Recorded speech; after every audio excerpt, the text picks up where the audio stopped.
حسن شاداب آپ دیکھ رہے ہیں نیوز MS29 ناظرین ابھی میرے پیچھے جو بورڈ نظر آ رہا ہے آپ کو یہ ابتدا ہے اس مقام کی جہاں پر اللہ تبارک و تعالیٰ نے اپنے فرشتے کو بھیج کر جناب محمد رسول اللہ صلی اللہ علیہ وسلم پر پہلی آیت اقرا نازل کی تھی۔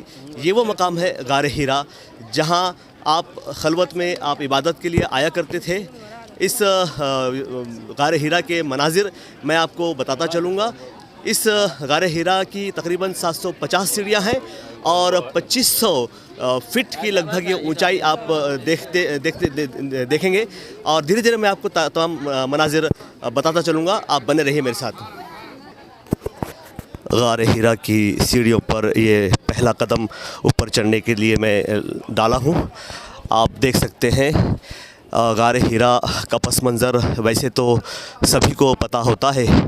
رمضان کا مہینہ تھا، پیر کا دن تھا، آپ صلی اللہ علیہ وسلم غار حرا پر یہاں خلوت فرماتے اور کئی رات گھر آئے بغیر عبادت کرتے اور اس عرصے کے لیے توشہ بھی اپنے ساتھ لے جاتے۔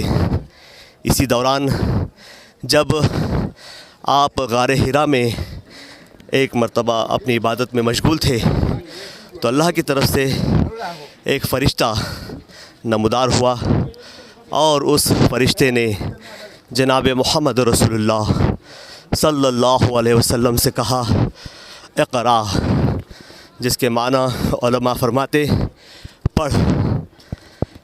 جناب محمد رسول اللہ صلی اللہ علیہ وسلم سے فرماتے کہ میں نے اس فرشتے سے کہا کہ میں پڑھنا نہیں جانتا۔ اس کے بعد اس فرشتے نے دوبارہ مجھے دبوچا، پھر کہا پڑھ۔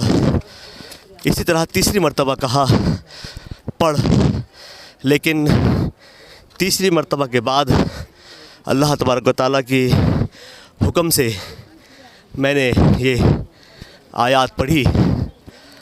اس کے بعد ہم سبھی لوگ جانتے ہیں کہ محمد رسول اللہ صلی اللہ علیہ وسلم نیچے تشریف لائے حضرت خدیجہ رضی اللہ تعالیٰ عنہ کے پاس اور آپ نے ان سے کہا کہ مجھے چادر اڑا دو۔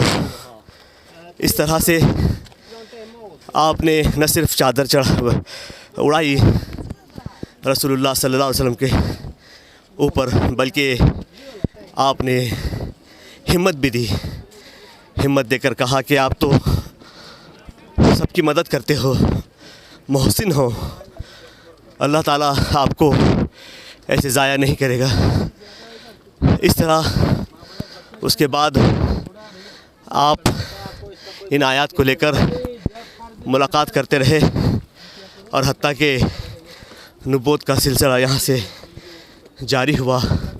کن تکالیف کے ساتھ غار حرا جس پر چڑھتے وقت میں آپ میری آواز میں محسوس کر رہے ہوں گے کہ چند سیڑھیاں ہی چڑھا ہوں دم آنے لگا ہے۔ حضور صلی اللہ علیہ وسلم بارہا اس غار حرا پر چڑھ کر یہاں سے اتر کر کیسے دین کی دعوت دیتے، انہوں نے یہ دعوت دی تب کہیں جا کر مجھ تک آپ تک یہ دین پہنچا۔ آگے کے منظر میں آپ کو بتاتا رہوں گا۔ اب تک کے لیے دیجیے اجازت، آداب، میں محسن شاداب۔ غار حرا کی تقریباً 750 سیڑھیوں میں سے آدھی سے زیادہ سیڑھیاں ہم چڑھ گئے ہیں اور جیسے کہ ناظرین آپ دیکھ سکتے ہیں کہ کچھ لوگ یہاں تھک کر آرام فرما رہے ہیں۔ اسی طرح ہم لوگ بھی اپنے سفر کو ابھی آدھے میں یہاں روکے ہیں اور اوپر آپ دیکھ رہے ہوں گے کہ ابھی اتنی سیڑھیاں چڑھنی اور باقی ہے۔ بس یہاں سے تھوڑی ہی دوری پر اب غار حرا کے دہانے پر ہم پہنچنے والے ہیں۔ جیسے آپ دیکھ رہے ہو کہ کچھ نیمبو شربت یہاں پر کچھ جو مسافر ہیں وہ ریسٹ کرتے ہوئے لیتے ہیں اور اس کے بعد کا اگلا پڑاؤ سیدھا یہی وہ غار حرا ہے جہاں پر ہمیں جانا ہے۔ لگ بھگ اتنی اونچائی پر آلریڈی ہم لوگ پہنچ چکے ہیں اور ابھی اوپر چڑھنا باقی ہے۔ جبل نور کی پہاڑی اسے کہتے ہیں اور مقام ہے غار حرا جہاں پر اس چڑھائی کے بعد آپ کلاک ٹاور اور حرم یہاں سے دور سے نظر آتا ہے۔ اس مقام پر آپ اپنے پسندیدہ وقت میں سے کسی بھی وقت آ سکتے ہو۔ جو آئیڈیل ٹائم اس مقام کو وزٹ کرنے کا ہے میرے نظر میں وہ آفٹر فجر ہے۔ فجر کے بعد دھوپ میں کمی ہوتی ہے اور زیارت آپ ایک تندرستی کے ساتھ اچھے جوش کے ساتھ کر سکتے ہو۔ اب یہ تھوڑی سیڑھیاں اور غار ہیرا کی بچی ہے، جہاں پر غار ہیرا میں اندر جانے کے بعد 2 رکعت نفل نماز پڑھنے کی بھی سعادت اللہ تعالیٰ اگر مجھے دے دے تو اس حج میں بہت کچھ پا لیا ایسے سمجھ آئے گا۔ اسی غار ہیرا میں آپ صلی اللہ علیہ وسلم مراقبہ فرماتے اور اللہ کی بنائی ہوئی چیزوں میں غور فرماتے۔ اس کے بعد یہیں سے جبرائیل علیہ السلام آپ پر پہلی وحی نازل کر کے لے کر آئے ہیں۔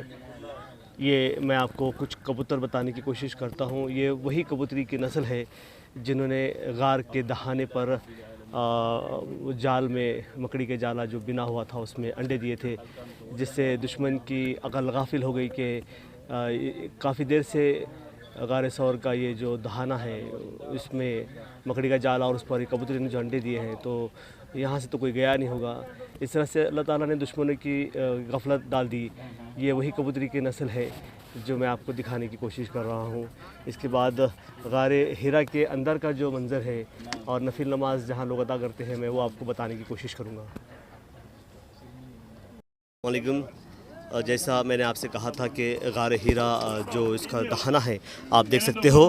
اس طرف میں اپنے ویڈیو ساتھی سے گزارش کروں گا کہ وہ دکھائیں یہ لوگ جو اندر جا رہے ہیں، اور یہ جاتے ہوئے جو لوگ ہیں یہ سیدھے غار ہیرا میں جا رہے ہیں۔ یہی وہ مقام ہے جہاں پہ آپ صلی اللہ علیہ وسلم آپ مراقبہ فرماتے، آپ اللہ کی بنائی ہوئی چیزوں میں غور فرماتے اور کئی راتیں یہیں پر آپ آرام فرماتے۔ اب میں آپ کو آگے لے چلتا ہوں۔ یہ دیکھیں جی کتنا سنکرا اور چھوٹا راستہ ہے۔ باہر سے دیکھنے میں نظر آتا ہے کہ یہاں سے شاید کوئی جا نہ پائے، لیکن اسی راستے سے جانا ہوتا ہے اور یہیں سے واپس، جیسے یہ ہمارے بزرگ آ رہے ہیں اس طرح سے آپ کو واپس آنا ہے۔ ہاں، اسی راستے سے گزر کر سب لوگ آ رہے ہیں، آتے رہیں آپ۔ یہ وہی مقدس مقام ہے جہاں پر اللہ کے رسول صلی اللہ علیہ وسلم آپ یہاں پر آرام فرماتے۔ وہی کا نزول اسی مقام پر ہوا۔ یہ اسی مقام پر سب لوگ اندر جا رہے ہیں جہاں پر 2 رکعت نفل نماز ادا کی جاتی ہے۔ اللہ تعالیٰ نے حج کی سعادت تو مجھے دی ہے، اللہ کرے کہ یہاں پر 2 رکعت نفل بھی میں پڑھ پاؤں، ایسے میں کوشش کروں گا۔ کافی آج مجمع ہے، کافی بھیڑ ہے، دیکھتے ہیں ہو پاتا ہے۔